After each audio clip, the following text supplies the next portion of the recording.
ओम नमो भगवते वासुदेवाय। स्वागत है आपका हमारे चैनल पर।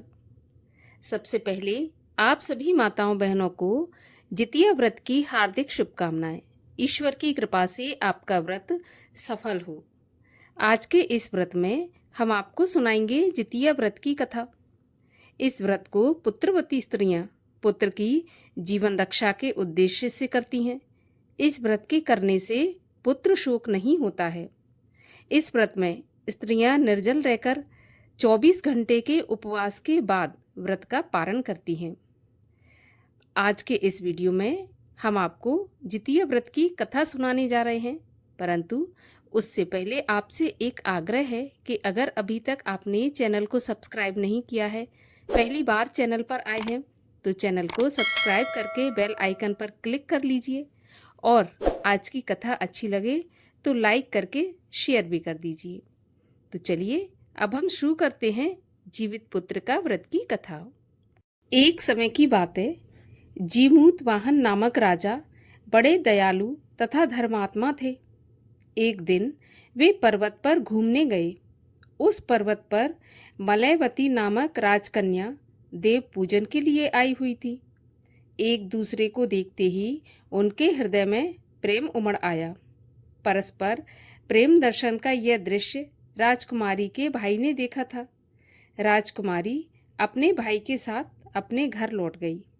जब जीमूत वाहन पर्वत पर भ्रमण कर रहे थे, तब उन्हें अचानक किसी के रोने की आवाज़ सुनाई दी। वे उस आवाज़ की ओर चल दिए। थोड़ी दूर जाकर उन्होंने देखा कि शंखचूर्ण सांप की माँ रो रही है। उन्होंने उससे रोने का कारण पूछा तो उसने बताया कि उसका एकमात्र पुत्र आज गरुण के भोजन के लिए जाने वाला है। जीमूत वाहन का हृदय ये सुनकर द्रवित हो उठा और वे स्वयं गरुण के भोजन के लिए उस स्थान पर पहुंच गए जहां पर उसका पुत्र जाने वाला था। निश्चित समय पर आकर गरुण ने जीमूत वाहन पर चोंच से प्रहार करना शुरू कर दिया, किंतु वे शांत स्वभाव से पड़े रहे, हिले नहीं। गरुण को आश्चर्य हुआ। वह सोचने लगा कि यह कौन पड़ा है। जब गरुण ने उसे खाना बंद कर दिया तो जीमूत वाहन ने पूछा कि आपने खाना बंद क्यों कर दिया? मेरी नसों में अभी भी रक्त प्रवाहित हो रहा है, मेरे शरीर में अभी भी मांस है, लगता है अभी तुम्हारी भूख मिटी नहीं है। गरुण जीमूत वाहन को पहचानकर पश्चाताप करने लगा। गरुण ने शांत स्वभाव से सोचा कि यह तो दूसरे के लिए प्राण दे रहा है और एक मैं हूं कि प्रतिदिन अपनी भूख मिटाने के लिए दूसरों के प्राण लेता हूं।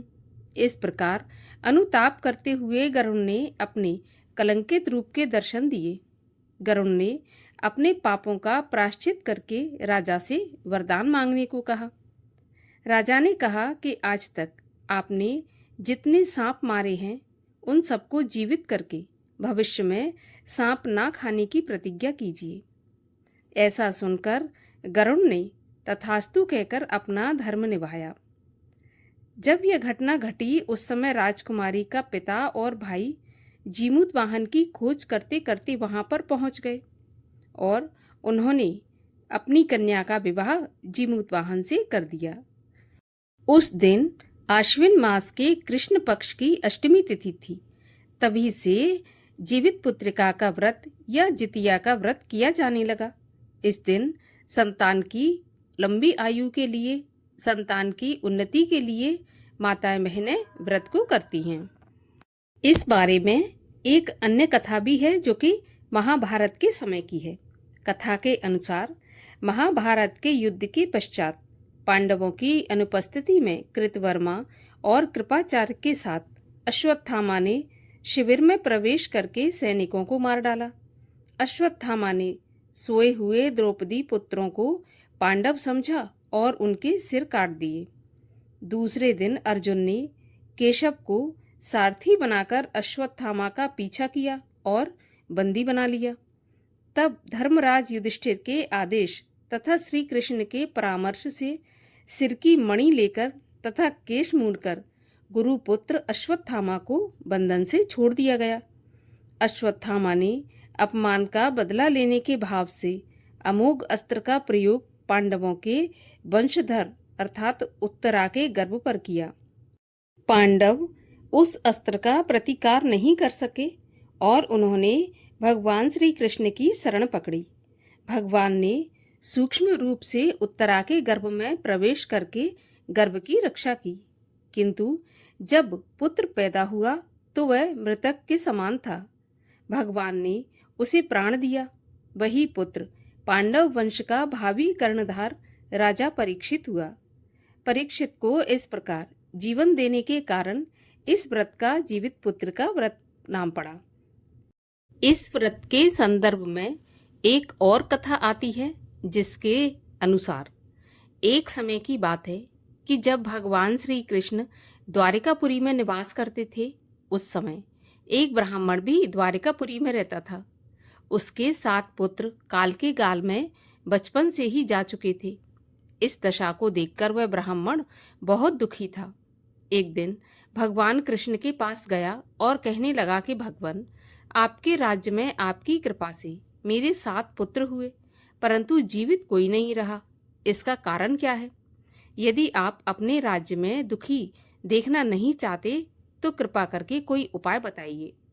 तब भगवान बोले, ब्राह्मण सुनो, इस बार तुम्हारे जो पुत्र होगा उसकी उम्र 3 वर्ष की है। उसकी उम्र बढ़ाने के लिए तुम भगवान सूर्य नारायण की पूजा होने वाले पुत्रजीवी व्रत को धारण करो। तुम्हारे पुत्र की आयु लंबी होगी।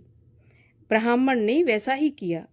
जब वह सब परिवार हाथ जोड़ और खड़े होकर इस प्रकार विनती कर रहा था, सूर्यदेव विनती सुनो, पाऊं दुख अपार, उम्र बढ़ाओ पुत्र की, कहता बारंबार। इतना सुनते ही सूर्य भगवान का रथ वहीं पर रुक गया। ब्राह्मण की विनती से प्रसन्न होकर सूर्य भगवान ने अपने गले से एक माला ब्राह्मण पुत्र के गले में डाल दी और आगे चले गए। थोड़ी ही देर में यमराज उस ब्राह्मण पुत्र के प्राण लेने के लिए आए। यमराज को देखकर ब्राह्मण और ब्राह्मणी कृष्ण जी को झूठा कहने लगे। तब भगवान कृष्ण अपना अनादर जानकर तुरंत सुदर्शन चक्र लेकर आ गए और बोले, इस माला को यमराज के ऊपर डाल दो। इतना कहते ही ब्राह्मण उस माला को उठाने लगा कि यमराज डरकर भाग गए, परंतु वहां यमराज की छाया खड़ी रही। उस फूल की माला को छाया के ऊपर फेंक दी, जिसके फलस्वरूप वह छाया शनि के रूप में आकर भगवान कृष्ण की प्रार्थना करने लगी। भगवान कृष्ण को शनि के ऊपर दया आ गई और उसे पीपल के वृक्ष पर रहने के लिए कहा। तभी से शनि की छाया पीपल के वृक्ष पर निवास करने लगी।